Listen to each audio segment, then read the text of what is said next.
pastor Sim. Leonardo, parceirão aí de antigas lutas aí, né? Prazer estar revendo você.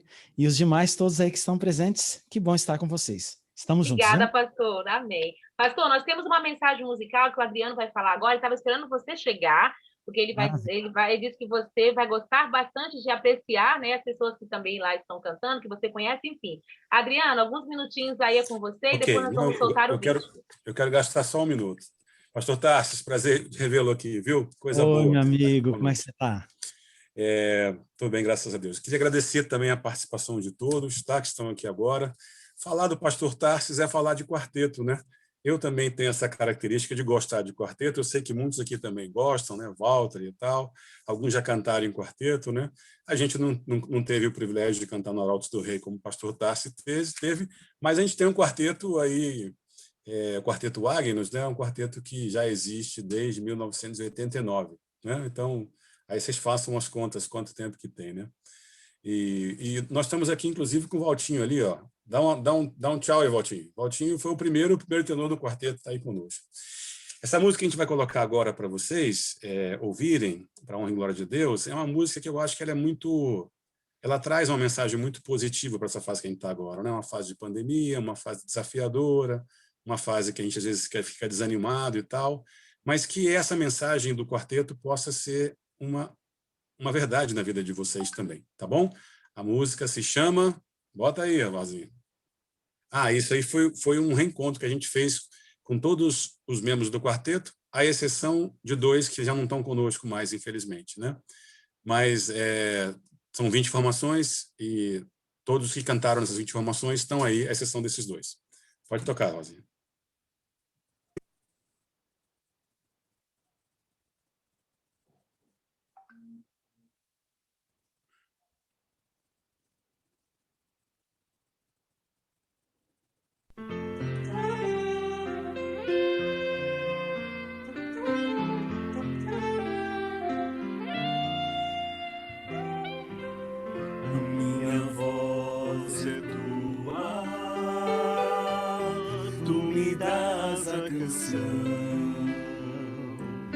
As minhas mãos segura com as tuas mãos. O meu querer é só teu. Vem, Senhor, me ensinar a te obedecer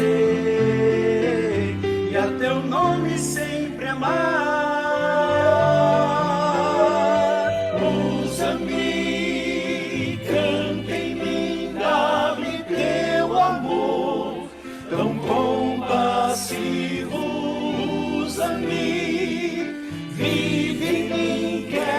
Ser só teu, meu mestre, meu Senhor.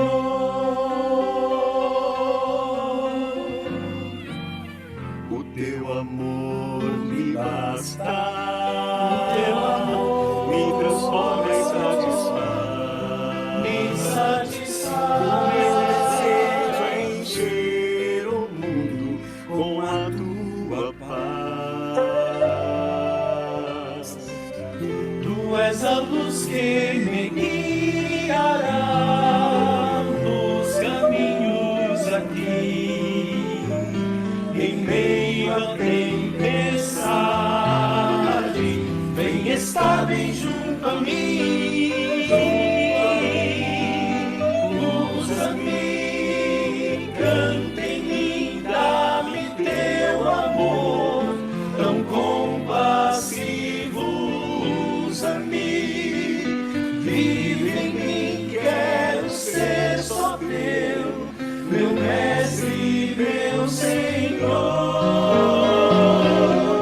Usa-me, canta em mim, dá-me teu amor tão compassivo.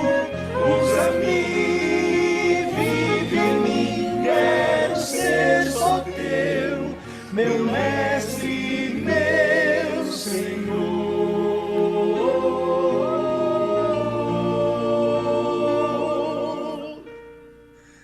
Desejo amar-te mais.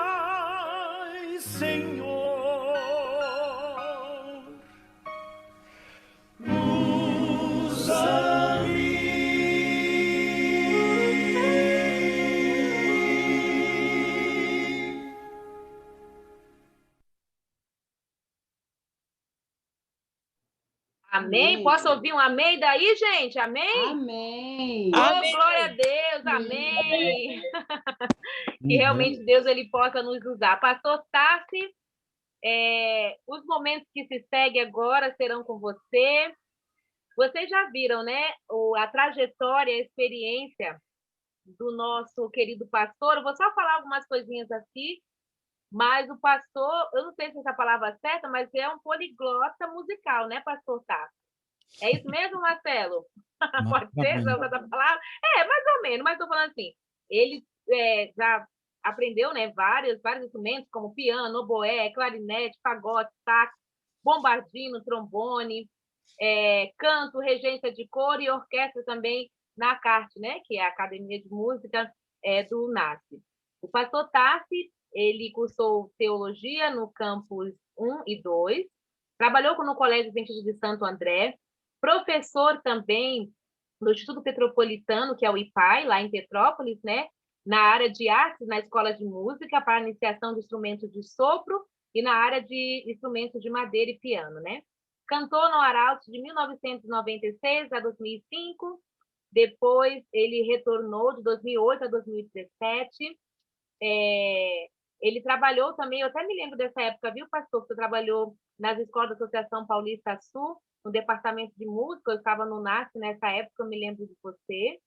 Ele foi ordenado ao Ministério Pastoral no dia 14 de setembro de 2012 pela Rede Novo Tempo, e atualmente ele está como pastor do distrito de Capoeiro Sul, na Associação Bahia Central, e também pastor dos universitários, diretor da Pastoral Universitária do FADBA, que é a nossa Faculdade Adventista da Bahia.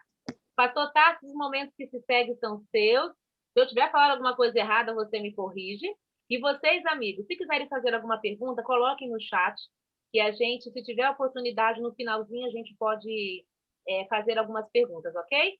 Então, pastor Tarso, seja mais uma vez bem-vindo e que Deus te abençoe e te use. Amém. Muito obrigado pela oportunidade. Eu estou colocando esse negócio aqui para ficar... Acho que vou deixar só na música. Qualquer coisa, vocês me sinalizem aí com algum gesto aí, tá? Para ficar mais fácil aqui, para não ficar tão esdrúxula a minha imagem. Mas veja, esse assunto de música é um assunto maravilhoso demais, sabe? Eu bebo esse assunto há muitos anos já, só para fazer um histórico para vocês, além desse aí que vocês já estão conhecendo, né?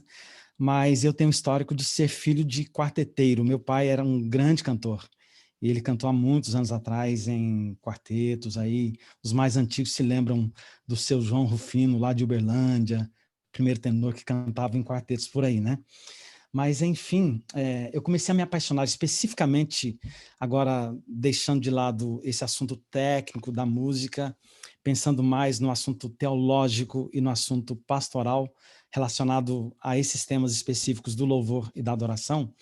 Eu comecei a me apaixonar quando eu estava já no ministério, depois de muito tempo, especialmente na primeira fase ali do Arautos do Rei, quando eu recebi uma ligação de uma pessoa que me fez uma pergunta que eu não soube responder. E assim, na minha, digamos assim, até infantilidade, eu respondi de certa forma por ouvir aqueles assuntos desde pequeno. E então essa pessoa que é um ministro de música numa outra denominação, ele levou essa minha resposta para o seminário que ele fazia. Na época, um seminário batista. Hoje ele pertence até a uma outra igreja. Mas, enfim, depois de algum tempo, ele retornou para mim dizendo o seguinte: olha, o pessoal lá do seminário disse que você falou uma heresia aí, porque esses assuntos aí, do jeito que você me colocou, são coisas de adventista. E aí eu me vi em maus lençóis, né? E eu falei assim, olha, eu vou confessar para você, né? Eu acredito dessa forma porque eu leio o Espírito de Profecia e alguns conceitos estão ali de Ellen White e eu tirei esse pensamento exatamente dessa forma, né? E esses pensamentos tinham a ver com o anjo da música, dessa forma aí, eu acreditava em algumas coisas, tal, né? Hoje já não acredito em todas as coisas, depois de estudar muito, né? Mas, enfim, depois que eu dei aquela resposta, e ele então me retornou, eu falei assim para ele, olha, mas eu me comprometo em estudar e te dar uma resposta consistente. E foi assim que começou, então, ou começaram os meus estudos a respeito da música, do louvor e da adoração. Então, eu precisei realmente me aprofundar, porque constantemente, todos os dias, chegavam questões lá na Voz da Profecia, e muitas vezes também nessa coisa prática de estar no Ministério de Música, muitas vezes a gente chegava nas igrejas, pediam palestras, alguma coisa, a gente precisava estudar e de alguma forma contribuir, né? E assim eu fui indo aos poucos, e cada dia mais que eu estudava, eu me aprofundava e me apaixonava, isso que é mais importante, né? Eu tenho a Bíblia aqui, deixa eu fazer uma pausa para mostrar essa Bíblia para vocês. É uma Bíblia que eu já não uso mais pessoalmente. Eu estou exatamente aqui no meu escritório, né? De onde eu estudo, aqui saem muitas ideias, e daqui eu prego também para o meu distrito. Eu tenho aqui uma questão já montada para isso, né? Mas essa Bíblia aqui foi a Bíblia que eu iniciei o meu estudo de louvor. Ela está totalmente anotada. E as anotações todas que estão aqui, todas elas são a respeito de música, louvor e adoração. E todas são assim, ó. Não sei se você consegue ver aí, visualizar. A maior parte delas estão a lápis, né? E eu coloco aqui, enfim, os pensamentos, colocando um texto com texto, buscando referências do Espírito, profecia e tal. E um dia eu perdi essa Bíblia, e essa Bíblia foi parar muito distante de mim, e ela é um milagre, porque depois de pelo menos aí uns 4 anos, ela retornou de uma forma anônima para a minha mão. Por isso que eu digo que essa Bíblia é um milagre. E Deus queria que eu retornasse com esses pensamentos que eu não tinha condição de ter de outra forma. Estavam muitos na cabeça, mas muitos já tinham se perdido, porque estava anotado só aqui, né? E eu orava todos os dias por ela, para que Deus me devolvesse, né? E Deus devolveu, porque Deus é fiel, né? Nesse contexto, então, vamos fazer uma oração e entrarmos diretamente nos textos que nós precisamos estudar hoje. Feche seus olhos. Muito obrigado, Senhor, por estarmos reunidos em Teu nome, porque nós iremos falar sobre coisas tão preciosas, tão profundas e ao mesmo tempo tão importantes para a nossa salvação.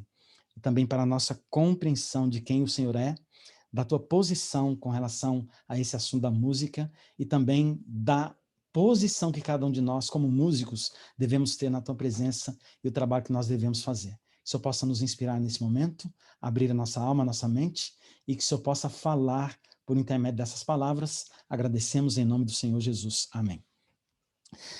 Eu gostaria de dizer para você que nós não temos condições de ter um estudo tão aprofundado assim, de muitos anos, em apenas 1 hora.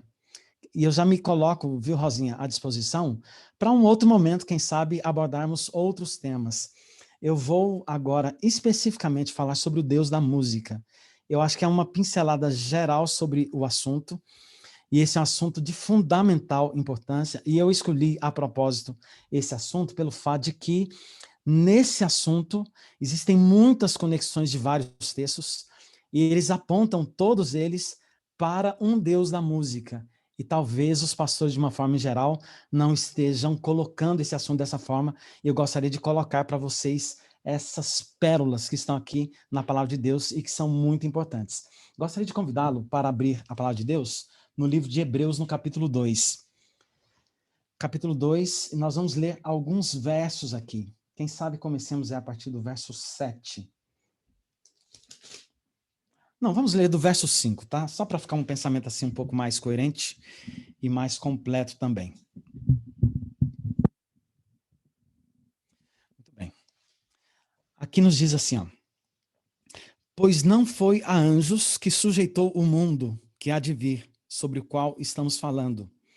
Antes alguém em certo lugar deu pleno testemunho dizendo, que é o homem que dele te lembres, ou filho do homem que o visites, fizeste-o por um pouco menor que os anjos, de glória e de honra o coroaste, e o constituíste sobre as obras das tuas mãos.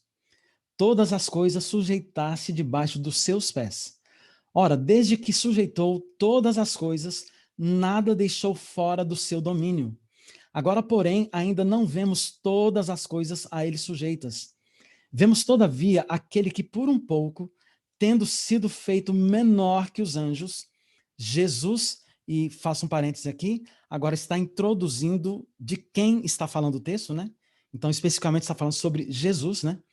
Por causa do sofrimento da morte, foi coroado de glória e de honra, para que, pela graça de Deus, provasse a morte por todo homem. Porque convinha que aquele por cuja causa e por quem todas as coisas existem, conduzindo muitos filhos à glória, a aperfeiçoar-se por meio de sofrimentos, o autor da salvação deles. Pois tanto o que santifica como os que são santificados, todos vêm de um só. Por isso é que ele não se envergonha de lhes chamar irmãos, dizendo: a meus irmãos declararei o teu nome, cantar-te-ei louvores no meio da congregação. Vou parar por aqui. Veja, o texto termina dizendo que Cristo, no meio dos seus irmãos, ele fala assim: no meio dos meus irmãos declararei o teu nome, cantar-te-ei louvores no meio da congregação, né? Eu, quando achei esse texto aqui, no meio de muitos, né? São vários, diversos. Eu fiquei assim, estarrecido com as ideias. Especialmente, algumas perguntas vieram à minha cabeça. Primeiro, por que que era necessário o Senhor Jesus cantar? O que que o apóstolo Paulo está querendo dizer com isso aqui? Outra pergunta. Se Cristo é Deus e ele é Deus, nós sabemos todos por vários estudos, por que que Deus canta? E outra coisa, e por que que Cristo está sendo apontado como sendo aquele que está no meio da congregação, cantando? O que que isso significa? A que isso aponta? Na verdade, esta é uma citação, e você pode abrir aí, já vamos mexer com a Bíblia, tá? Eu resolvi não ficar somente num PowerPoint aí para você, para nós mexermos a Bíblia e vermos textos, né? Então, Salmo 22. Esse texto de Hebreus, no verso 12, é uma citação literal do verso 22 do Salmo 22. E esse salmo aqui, ele tem um contexto muito interessante e traz luz, muita luz, àquele texto lá. Olha só o que diz aqui. A meus irmãos declararei o teu nome, cantar-te-ei louvores no meio da congregação. Ora, quem está escrevendo esse salmo aqui? Davi está escrevendo esse salmo. E, de uma certa forma, ele está escrevendo o salmo, porém, sob a inspiração direta e imediata de Jesus, porque Ellen White afirma que essas palavras foram colocadas na mente de Davi pelo próprio Cristo. Então nós temos inspirações, né, que vêm do Espírito Santo, que é Deus, mas vemos que esta palavra específica foi dada diretamente por Cristo para o nosso amigo Davi. Quem era Davi? Um grande compositor, além de ser rei, etc., né? Mas era um grande compositor. E ele, quando ele escreve esse texto, ele escreve pensando nos seus sofrimentos pessoais, na verdade. E por que que, então, Cristo, ele está sendo referenciado em Hebreus como sendo, digamos assim, um cumprimento desse salmo aqui? Lógico que esse salmo se refere ao Messias 100%, né? Porque você observa as palavras todas, você vê detalhes aqui que aconteceram literalmente na cruz. E esses detalhes apontam para Jesus. Porém, a maior parte dos teólogos e a maior parte dos cristãos não conseguem fazer uma conexão entre Cristo e a questão do louvor nesse salmo, e muito menos lá no livro de Hebreus. Mas a que se refere, então? Vamos viajar aqui com a nossa cabeça. Quando nós lemos ali, ou estudamos, né, os livros, especialmente de crônicas, nós vemos ali um planejamento que Davi fez com relação ao templo. E ele colocou alguns ministros ali, alguns levitas, né, que foram considerados ministros do templo no sentido de música. Mas o que esse ministério de música tem a ver com o ministério de Cristo? Vamos abrir a nossa Bíblia em 2 Crônicas, no capítulo 29 e no verso 25. 2 Crônicas 29, verso 25.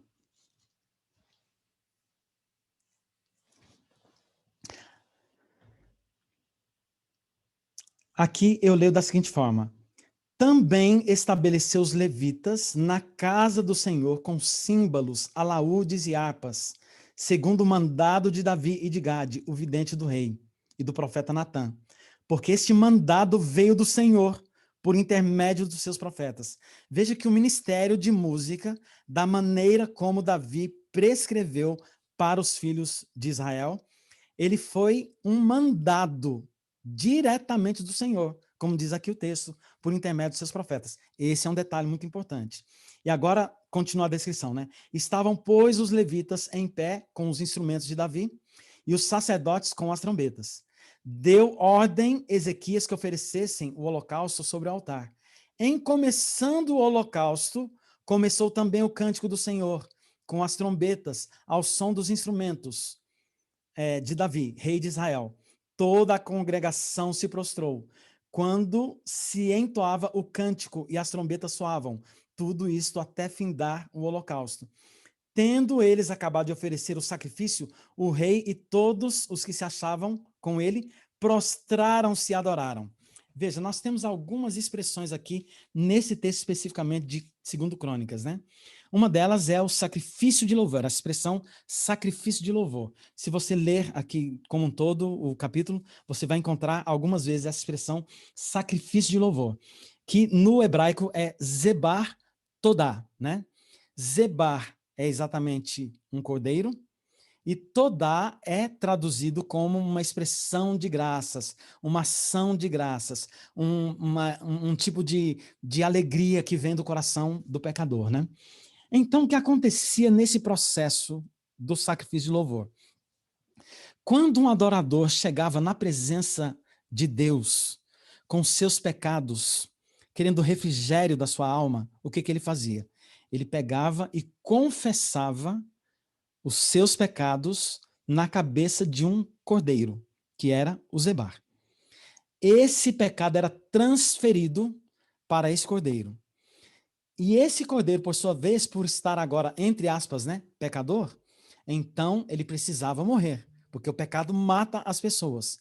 E morrendo, então, esse sangue era vertido, o sangue ia para dentro do santuário, e era feito todo um trabalho ali de intercessão pelos sacerdotes. Por outro lado, enquanto isso, o adorador ficava ali no pátio desse templo ou desse tabernáculo, né? Aguardando as respostas divinas. Porque ele estava o quê? Estava aprisionado pelo pecado, ele estava condenado, ele estava morrendo de vergonha, estava com peso de culpa e tantos outros sentimentos negativos que o pecado traz.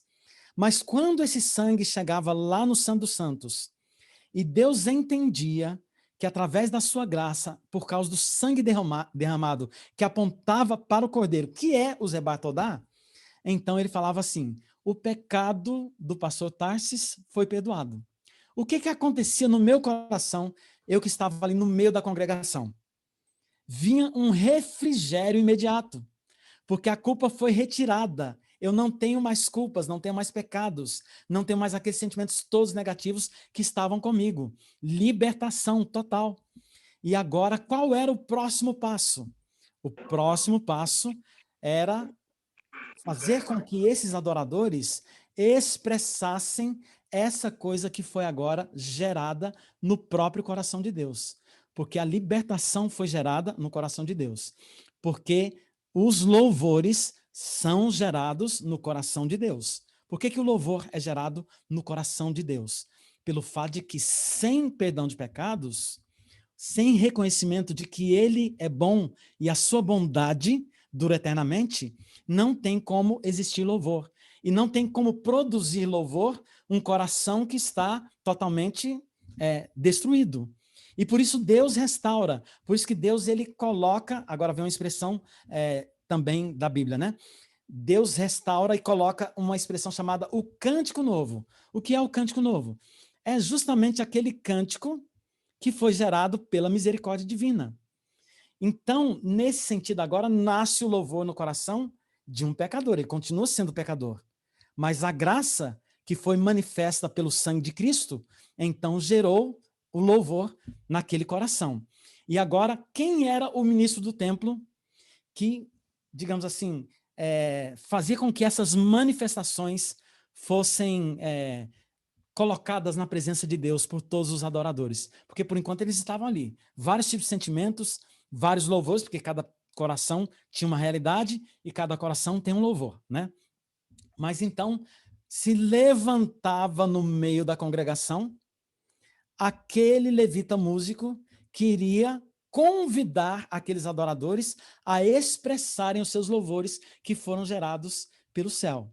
E esse levita músico, ele tem uma função de representar a esse que Paulo está nos apresentando aqui. Por isso que Paulo ele fala dessa forma: importava que Cristo se levantasse no meio da congregação e cantasse os louvores no meio dela. Estão entendendo agora o contexto do texto? É nesse sentido que se processa, porque é o seguinte, não tem como haver sacrifício de louvor sem Cristo. Pelo fato de que Cristo, ele é o próprio louvor. Já viram esses textos assim, muitos nos Salmos e outros textos, né? Porque tu és o meu louvor. Por que os israelitas falavam dessa forma, né? Atribuindo a Deus como ele sendo ele mesmo o louvor. Porque quando ele entregava lá para o sacerdote alguma coisa para ser oferecida, ele não chegava com alguma coisa qualquer na mão. O louvor dele não era, por exemplo, pegar uma fruta lá, um negócio, nada disso não. Ele trazia o zebar todá, que era essa expressão, sacrifício de louvor, que era literalmente um cordeiro, que ele trazia à presença do sacerdote. E esse cordeiro precisava morrer. Por isso que Cristo era o louvor. Então, se existe sacrifício de louvor não é somente uma expressão. Sacrifício de louvor é uma pessoa. E essa pessoa chama-se Jesus. E Jesus, portanto, é o Deus da música. Já começamos por aí. Já dizendo de cara quem é esse nosso Deus, né? Ele morre por causa dos louvores. Porque quando nós nos separamos de Deus ali no Éden, né? Por causa do pecado original, esse pecado nos separou de Deus e teve que haver a restauração pela morte do sangue de Cristo. Mas tem uma outra coisa que precisava acontecer. Não era simplesmente a remissão do ser humano por causa do pecado. Agora eu estou bem comigo mesmo, né? Não tenho mais pecado, beleza, tal, né? Não é simplesmente esse sentimento de culpa retirado, mas é também a religação, né? Do homem com Deus. Porque esse processo, ele foi quebrado por causa do pecado. Nós não podemos mais ir à presença de Deus sem um intercessor. Não podemos. Portanto, as coisas que a gente traz na presença de Deus necessitam de um intercessor, de alguém que possa gerenciar essas situações todas e estar entre Deus e o homem fazendo essa ponte. E essa pessoa é Jesus. Portanto, o sacrifício de louvor tem todo sentido dessa forma, né? A gente pensando dessa forma. Mas eu gostaria de apresentar para vocês aqui algumas ideias disso que eu já falei para vocês através de uma apresentação com relação a esses textos, né? Pastor Tarso, tem um comentário ali que falou, deixa eu ver quem foi que falou aqui. Fala de novo. Tem um comentário ali, agora eu me perdi aqui, que disse assim, por isso que o louvor a Deus não deve ser de qualquer jeito, né? Deve ser de uma forma séria. Cadê, ó? Por isso o louvor não deve ser de qualquer jeito, deve-se ter em primeiro lugar a santificação diária. Com certeza a santificação tem tudo a ver. Porém, tem um detalhe. Vamos já respondendo essa questão, né? Antes de passar aqui para o que nós precisamos. Nós não podemos nos esquecer também do conceito de Isaías 6, que quando Isaías ele esteve na presença do Eterno, ele viu o séquito dos anjos cantando, né? Ali, quando ele vê esse louvor que é perfeito, o que ele fala ali na palavra dele, né? Ele fala assim, ai de mim, que sou pecador, e sou um homem impuros lábios, né? E habito no meio também de um povo, como é que fala o texto? De impuros? Lábios. Impuros lábios, isso. Então, veja, não existe um conceito de pureza intrínseca no louvor, entende? Nós vamos entender isso um pouquinho daqui para frente. Mas veja, por que não existe? Pelo fato de que, como pecador, eu não deixo de ser pecador. Os méritos estão em Cristo, entendeu? Ele é o intercessor. A pureza está nele. E esse texto, inclusive, de Hebreus, Ele nos aponta para esse fato também e para esse detalhe muito importante, pelo fato de que precisava um que fosse à nossa frente, abrindo o caminho do louvor perfeito, porque nós somos imperfeitos, entendeu? Por isso que precisava que fosse Cristo e não um outro. Porque se nós pudéssemos, né, de alguma forma, render o nosso louvor perfeito para sermos aceitos, o que aconteceria? Nós não precisaríamos da intercessão, não precisaríamos de Cristo e não precisaríamos de estar na presença dele dessa forma, né? Mas, por amor a ele, mas por aquilo que ele faz em nós, pela transformação que ele já está fazendo em mim, o meu louvor se torna aceitável. Aí sim, a palavra mais adequada, né? Ele se torna aceitável nele, né? No eterno. Muito bem. Deixa eu passar aqui para vocês, então, um resuminho disso que eu já falei, através de alguns conceitos aqui. Eu consigo passar aqui o meu screen, né? Vamos ver se consigo. Apareceu aí para vocês? Apareceu. Muito bem. Deixa eu só pôr em full screen aqui, fica mais fácil de todos verem. Mais computador. Pronto, ajudou. Então, olha só, no conceito do Velho Testamento, né, que nós estávamos falando ali sobre esse conceito que vem de 2 Crônicas, no conceito ali de Ezequias, né, o rei Ezequias, ele assentou no seu coração fazer uma reforma do templo e restabelecer os seus serviços conforme a vontade de Deus. E a palavra de Deus diz em 2 Crônicas 29, 28 em diante, que, deixa eu ver aqui, que ao tempo em que começou o holocausto, começou também o canto do Senhor, com as trombetas e com os instrumentos, né? E todos se prostraram em louvor e entoaram um cântico composto por Davi e Asaf, e em seguida toda a congregação trouxe sacrifícios e ofertas de louvores. A expressão sacrifício de louvor é formada pelas palavras Zebar, que significa sacrifício, justiça, aliança, Páscoa e gratidão. Toda confissão, louvor, ações de graças, dar glória a Deus e oferta de gratidão. Isso tudo aponta para a cruz. Não encontrei isso no app Apple Music. O meu computador que está falando esse negócio de Apple Music é algum de vocês aí? Bem, continuando aqui. O conceito no Novo Testamento já é uma coisa um pouquinho diferente, porém, ao mesmo tempo, ela faz conexão entre os mesmos conceitos. Veja que nessa Bíblia que eu mostrei para vocês, deixa eu ver onde é que eu pus ela aqui agora. Tá. Esse texto que eu vou apresentar para vocês, na minha concepção, é o mais importante de todos eles. Eu sou fã de Paulo demais, porque ele tem características muito de ministro de música, sabe? De várias maneiras a gente vê esse lado nele, né? E no livro de Hebreus, no capítulo 15, aliás, no capítulo 13, versos 15 e 16, nós temos alguma coisa interessantíssima aqui, né? Depois, quando nós terminarmos de ler o texto, eu quero mostrar para vocês o que eu coloquei aqui na minha Bíblia e fazer um comentário sobre isso, né? Mas veja, nos diz aí, né? Por meio de Jesus, pois, ofereçamos a Deus sempre sacrifício de louvor, que é o fruto dos lábios daqueles que confessam o seu nome. Não negligencieis igualmente a mútua cooperação e a prática do bem. Eu inverti aqui, né? Pois com tais sacrifícios Deus se compraz. Olha só o que vem nessas... Aliás, não está escrito aí, deixa eu ver se está escrito aí. Tá. É o seguinte, ó. Aqui nós temos algumas palavras que não estão aqui nessa versão dessa palestra, mas que são as seguintes, ó. Quando a gente fala assim, né, sacrifício de louvor é uma expressão grega que é similar à expressão hebraica, né, bem similar assim, o fruto dos lábios daqueles que confessam. Essa expressão confessar é homologueu. Vou até tirar aqui para ver o rosto de vocês, né? Essa expressão é homologueu. Eu não sei se tem algum advogado aqui ou algum juiz, enfim, né? Mas homologar, né? Uma sentença, né? Escrever nos livros judiciais, né? Depois que já foi feito todo um processo judicial, né?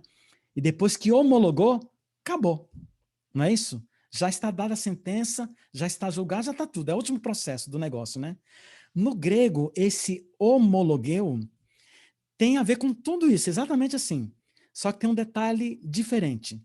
No grego, koiné, no caso da Bíblia, né? O homologeu, ele tem a ver com uma coisa que você confessa, porém, em vez de ser uma confissão que vem a partir de um processo judicial que alguém fez te acusando, você se coloca como sendo um réu e você se autodenomina culpado de uma ação diante de algo que aconteceu. É isso que significa no grego koiné, isso, o homologeu. Então, biblicamente, isso tem tudo a ver com aquele aspecto lá do Velho Testamento, né? A pessoa, ela confessar o seu pecado. Portanto, essa ideia de Hebreus 13, 15, 16, ela vai mais nesse sentido assim, né? Por meio de Jesus, pois, ofereçamos sempre a Deus, né? Sacrifício de louvor, que é o fruto daqueles que confessam os seus pecados em nome daquele que morreu pelos pecados. É nesse sentido aí, entendeu? E não confessar que Jesus é Senhor, no sentido de testemunho, entendeu? Não é esse o sentido do texto. Peraí. Então, nesse sentido, a gente tem toda a essência de toda a teologia do Velho Testamento, naquela imagem que acontecia diariamente ali no templo e enfim, né, que os hebreus faziam constantemente. Temos toda essa imagem nesse texto aqui. Por isso que eu acho que esse texto é o mais completo, entende? E aqui nós temos uma outra coisa interessante, que é o segundo aspecto, né, a segunda parte do texto, que é a parte de não negligenciar igualmente a prática do bem e a mútua cooperação. Ou seja, nós temos nesse texto aqui um louvor num sentido vertical e também horizontal. No sentido vertical, são as minhas ações daquilo que eu faço para Deus, aquilo que vem de mim e vai para Deus. E aqui nós vemos também as ações que estão no sentido horizontal, daquilo que eu estou fazendo para Deus, mas que também se refere ao que está ao meu lado, que tem a ver com o meu irmão, aquilo que tem a ver com a congregação, o fato de estar cantando junto com os demais que louvam, né? O fato de estar fazendo música na presença de outros músicos, o fato de estar fazendo ministério de música, por exemplo, por causa de um chamado que Deus dá àqueles que trabalham, por exemplo, num templo, né? Que representam aquele de fato que há de vir, né? Que é o próprio Deus da música. Então, nesse sentido, a gente tem toda a complexidade e, digamos assim, a parte completa também, né? Do ministério de música, encerrados em um só texto aqui. Então, isso é muito importante, né? E agora deixa eu falar de um outro aspecto que tem a ver com esses... Aliás, só fazer uma coisa aqui. Nós falamos ali duas visões específicas, né? No Velho Testamento, nós tivemos a visão do Velho Testamento, que era a visão do Zebar Todá, o sacrifício de louvor, né? A presença nós temos ali também de músicos diversos, nós temos a presença também de músicos que são representantes de um processo que tem a ver com o santuário, e esse processo tem a ver com salvação também.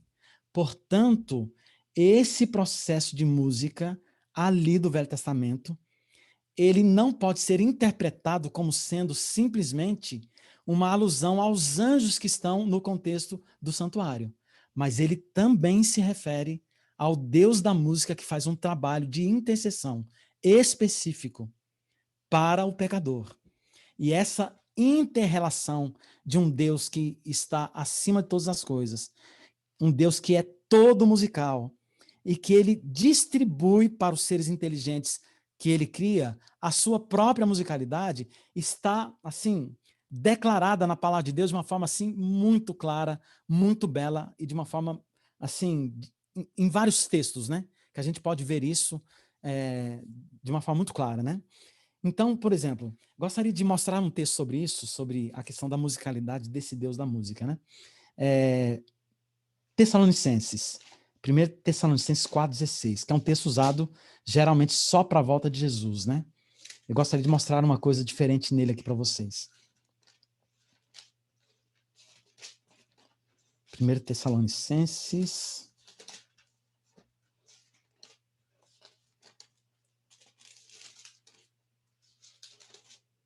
4:16. Esse é um texto muito legal mesmo, assim. Eu fico muito emocionado quando eu vejo esse texto, quando eu leio. Ele é um refrigério muito grande para o meu coração, pelo fato de que o meu paizinho, ele já foi, né? E eu tenho esse dom da música por causa dele. Eu tenho um menino aqui em casa que é um grande músico também, ele nasceu com esse dom de música, estuda e toca bem, e tá com a música na cabeça e tal, né? Enfim, eu vejo assim, aquilo que foi passado do meu pai para mim, e agora o meu filho já é uma terceira geração de músicos na igreja, né? Eu fiquei emocionado ao saber disso. Mas tem uma coisa aqui nesse texto que eu fico pensando assim, né, sobre a bondade de Deus e a maravilha que é o nosso Deus, né, que é um Deus musical, né? Então, aqui diz assim, ó, vou ler a partir do verso 15, tá? Nos diz assim: ora, ainda vos declaramos por palavra do Senhor isto: nós os vivos, os que ficarmos até a vinda do Senhor, de modo algum precederemos os que dormem. Porquanto o Senhor mesmo, dada a sua palavra de ordem, ouvida a voz do arcanjo e ressoada a trombeta de Deus, descerá dos céus, e os mortos em Cristo ressuscitarão primeiro. Depois nós, os vivos, os que ficarmos, seremos arrebatados juntamente com eles entre nuvens para o encontro do Senhor nos ares. Veja, aqui está falando do mesmo Senhor de Hebreus 2, do mesmo Senhor lá de 2 Crônicas 29, 25, também está falando do mesmo Senhor de Salmo 22, né? E vários outros textos, né? Eu até cito de cor todos eles, porque de tanto saber isso aqui, de tanto estudar e tanto procurar detalhes, eu já decorei esses textos, né? Mas veja, aqui tem um detalhe aqui, né? A palavra de ordem. Como é dada a palavra de ordem do Deus Criador, do Deus Salvador e também do Deus da música? Nessa palestra que eu dou especificamente sobre o Deus da música, eu não estou dando uma palestra hoje. Eu estou conversando com você sobre esses assuntos, né? Mas veja, na palestra eu vou assim colocando alguns assuntos e vou mostrando assim nas culturas como é colocado essa questão do Deus da música, né? O Sandalphon, por exemplo, né? As musas, né? E vários outros deuses, né? Nas mitologias, né? Os deuses da música, né? Vocês vejam que os antigos todos, eles tinham a ideia de um Deus da música. Tanto é que música, né, vem de musas, né? Dessa expressão, né? Então, todos eles tinham um Deus da música. E os israelitas também tinham um Deus da música. Porque quem foi o primeiro a dar a música para os israelitas? O próprio Cristo. Quando começou isso? Lá no deserto, quando eles saíram lá do Egito. Foi ele quem deu as primeiras mensagens a respeito desse assunto. Foi ele quem mandou Moisés, por exemplo, fazer o primeiro cântico. Ele falou, me escreva um cântico.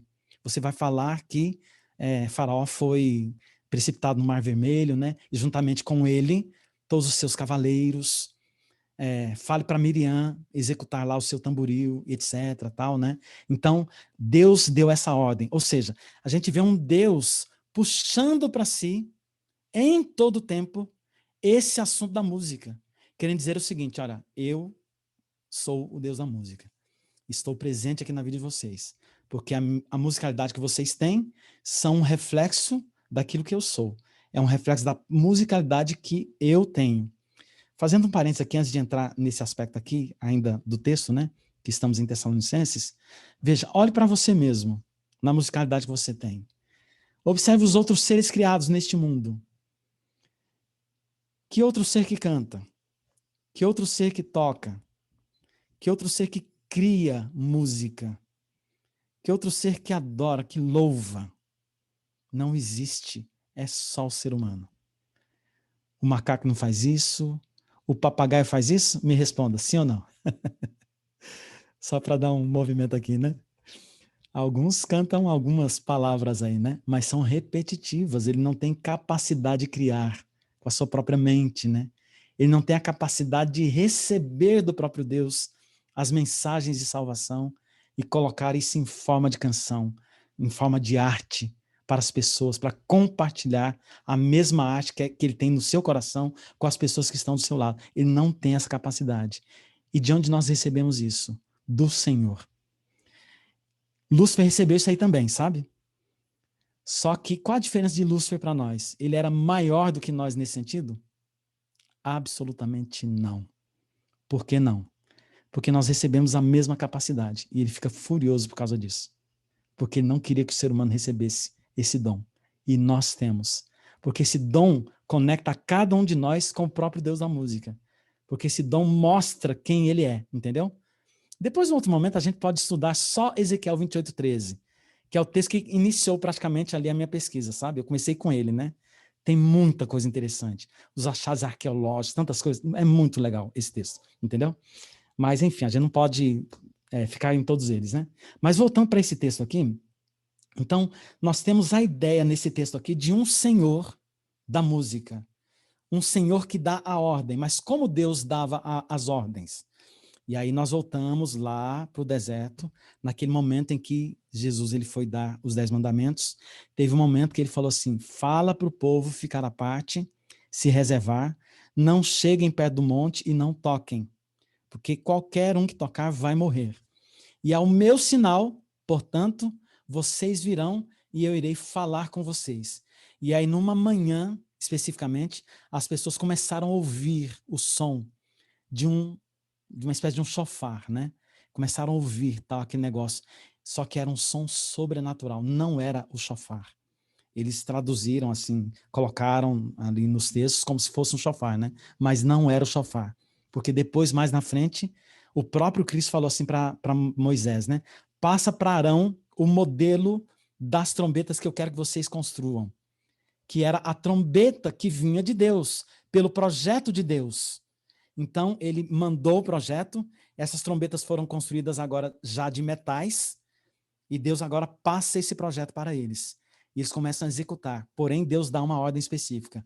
Ele fala assim, essas trombetas, elas serão executadas nas vossas festas que tem a ver com coisas espirituais, né? Nas vossas alegrias, nos templos, nas convocações para as guerras e nas convocações também para os cultos religiosos, né? Então, nesse contexto agora, as trombetas começam a ser executadas. Em Jericó nós vemos esse milagre das trombetas, né? Eles começam a tocar várias vezes à medida que esse que é o grande Deus das trombetas vai falando para eles, e então a sua voz, as coisas acontecem, né? Então, na volta de Jesus, o Senhor Jesus, pela orientação do Espírito de Profecia, ele vai voltar com duas coisas nas mãos. Uma delas será uma trombeta de prata. E na outra mão, ele vai voltar com uma foice. A foice simboliza a colheita entre o joio e o trigo, a separação, né? E a trombeta de prata, o que é a trombeta de prata? É o cetro de Cristo. Porque através da trombeta, ele dava as suas mensagens de amor, de convocação e também de reprovação. Agora, faz sentido as trombetas do Apocalipse e as demais alusões das trombetas. Então, nesse sentido aqui, nesse texto, essa trombeta aqui é a trombeta do arcanjo, do arquê, né? Arcangelos. Ou seja, o chefe dos anjos, que é Cristo, né? O grande líder maioral, aquele que tem a voz de comando, aquele que diz as coisas e todos obedecem, que é aquele que tem a sua trombeta maior. Então, na volta de Jesus, eu quero contrariar alguns, os anjos não vão voltar com um monte de trombetas, como estão muitas imagens desenhadas por aí. Eles vão voltar, se muito voltarem, vão voltar com harpas. Ou, geralmente, assim na minha fé, né, pelos estudos, eu acho que eles estarão cantando. Não posso comprovar essas duas coisas, mas uma coisa eu posso comprovar, 100%. Com trombetas eles não irão voltar, porque a trombeta é só uma, e essa trombeta estará nas mãos de Cristo, o nosso Redentor. Porque ela é uma espécie de cetro, é a voz de comando, que quando ele toca, tudo acontece. Ele diz as coisas através desse toque da trombeta. E aí nós temos um achado arqueológico muito interessante lá em Israel, que é justamente ali no Muro de Lamentações, né? Tem uma pedra caída do lado desse muro, né? Então, essa pedra, disse que é uma pedra que caiu do pináculo do templo. O que era o pináculo? Era o lugar mais alto, mas não era somente o lugar mais alto. Porque no pináculo, aí tem um detalhe muito interessante. Atrás dessa pedra, em hebraico está escrito assim, lugar do tocador da trombeta. Isso é muito interessante e muito importante, essa alusão. Porque se ali era o lugar do tocador da trombeta, significa que desse lugar, ou seja, do pináculo, é que ali eram dadas as ordens, eram convocadas a presença do povo para os cultos, enfim, né, para o sacrifício, enfim, culto da manhã, culto da tarde, etc, né? Então, tudo acontecia a partir dali. Então, a coisa mais perfeita para simbolizar a autonomia de Cristo sobre sua igreja, a autonomia de Cristo sobre toda a congregação dos santos em todos os tempos, né? Ele que dá a voz de comando, ele é o rei dos reis, ele é o senhor dos senhores, ele quem manda na sua vida, ele quem manda na minha vida, né? Mas agora, terminando esse texto aqui, né? Disse assim, né? Que ao soar da última trombeta, e aqui diz claramente, de Deus, ressoada a voz do arcanjo, né? Os mortos em Cristo ressuscitarão primeiro. E eu gosto de pensar nessa coisa, de ver que o meu pai será despertado ao som de música. Sabe o que meu padrasto fazia comigo quando eu era pequeno? Ele, para me acordar, ele muitas vezes, para minha mãe não ver, ele passava assim discretamente e dava chute nos meus pés, porque eu dormia num colchão assim na cozinha, né? Ele chegava a ficar dando chute nos meus pés, porque queria que eu acordasse em tal horário. Só que eu tinha um tempo a mais do que ele, entendeu? Mas ele ficava me chutando, né? E muitas vezes a minha mãe não via. Nosso Deus não é esse Deus aí. Ele vai nos acordar com o som da trombeta.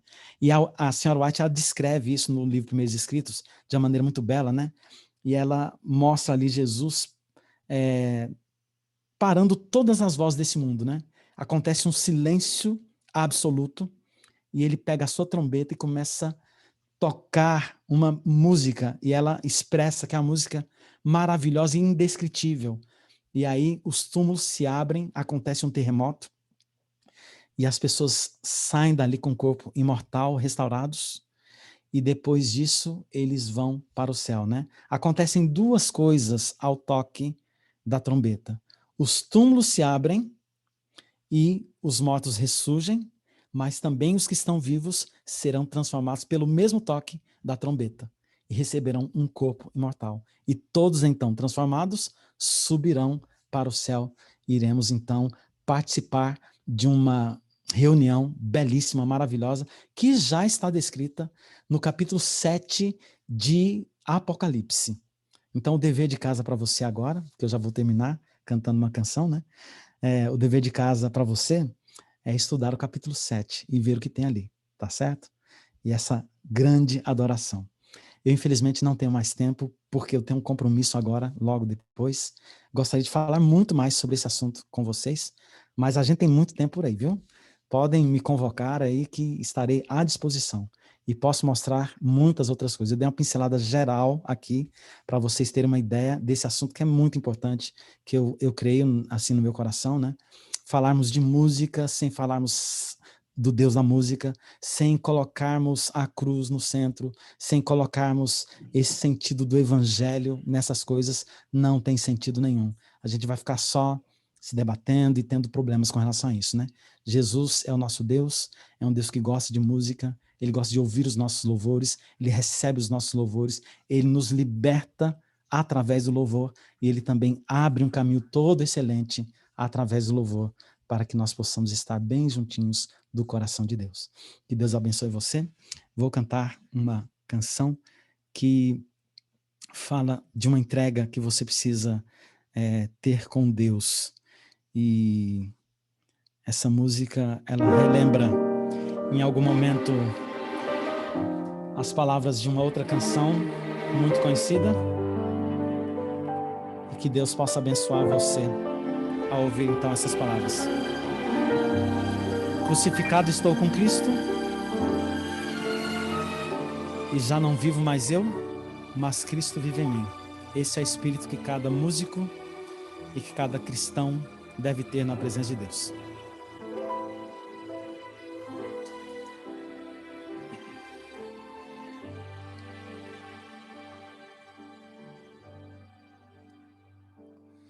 Crucificado com Jesus, já não sou mais eu quem vive, mas Cristo vive em mim.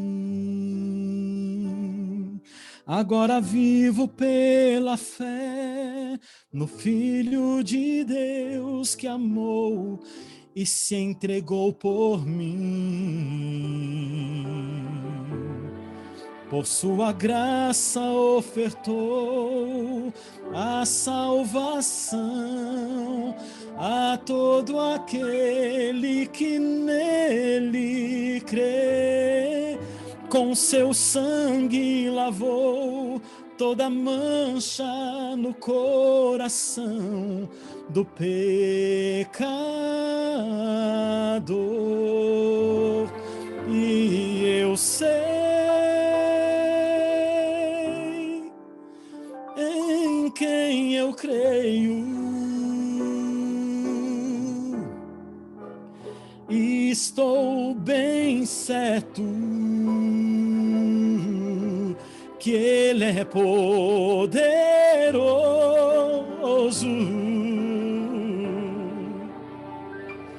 para guardar o meu tesouro, até o fim chegar.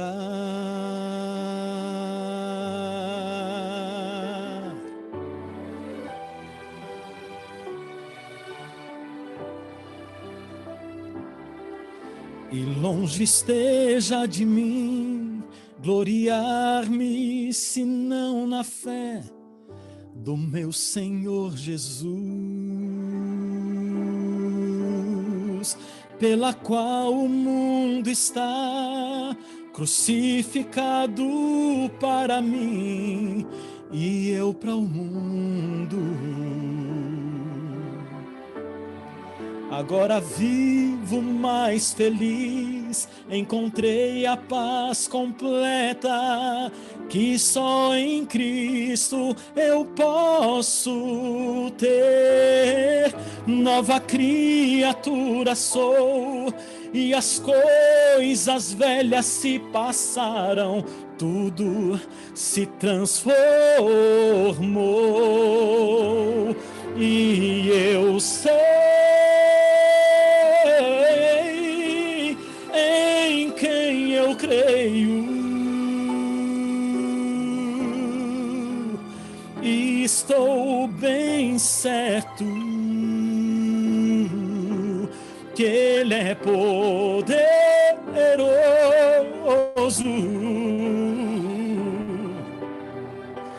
para guardar o meu tesouro, até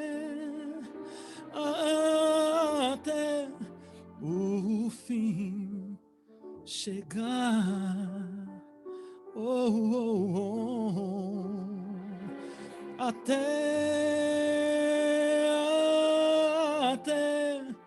o fim chegar.